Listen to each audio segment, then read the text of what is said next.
I would say it probably is more than half of my day is spent either responding to or developing some sort of plan or thinking about COVID in some way, shape, or form. As the rules change, so do we, and we just continue to adapt and think of this change back to normal, which is a good thing.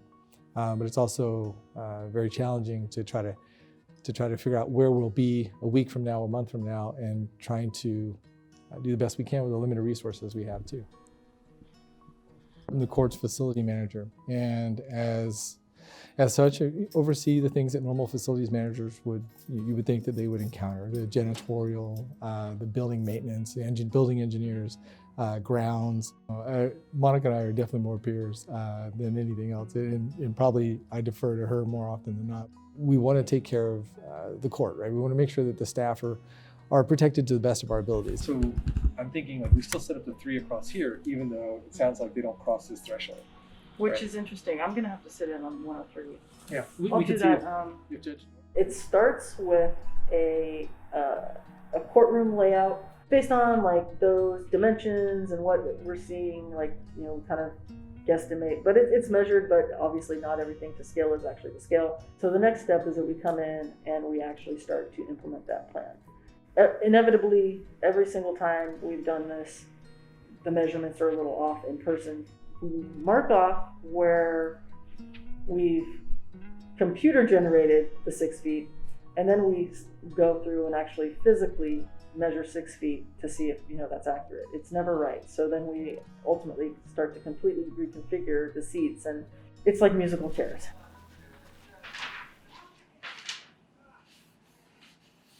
I think the work-life balance piece has been the biggest challenge.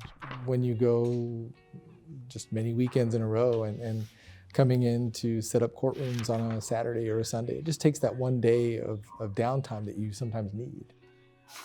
You know, trust me, early on when the pandemic started, I was kind of like, let's just shut it down. You know, just reduce the risk. Like, why are we doing this? But obviously, like, you just can't. Like, we had to keep moving. If you were the one, or you knew somebody who was in custody, you wouldn't want them to have to wait a year to be able to even just see movement in their situation.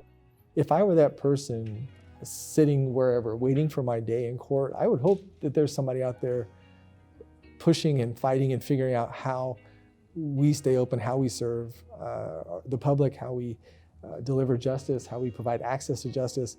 I think with that mindset, we just continue to push, you know, to the point where sometimes we've broken down to each other, right?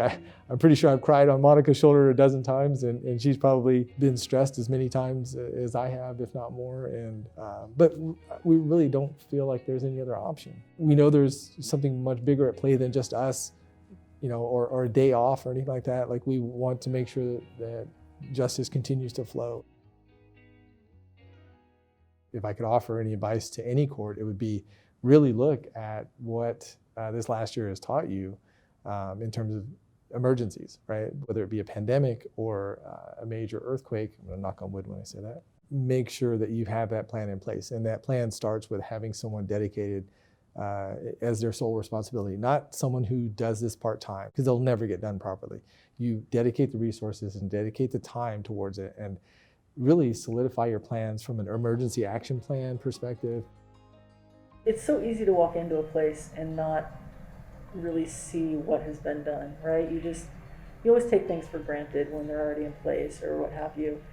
And so I think the message that I would put out there is that we have been working day and night to make our physical spaces safe for not only attorneys, but all people to come to. At least in the case of our public defenders and district attorneys, for sure have absolutely plenty of work to do, and they want to get done quickly. But I think that they've been extremely patient, and I think that they have been understanding to our needs. And I would just add that I would say thank you to them, and you know, please continue to be that way until we go back to normal. March 2020.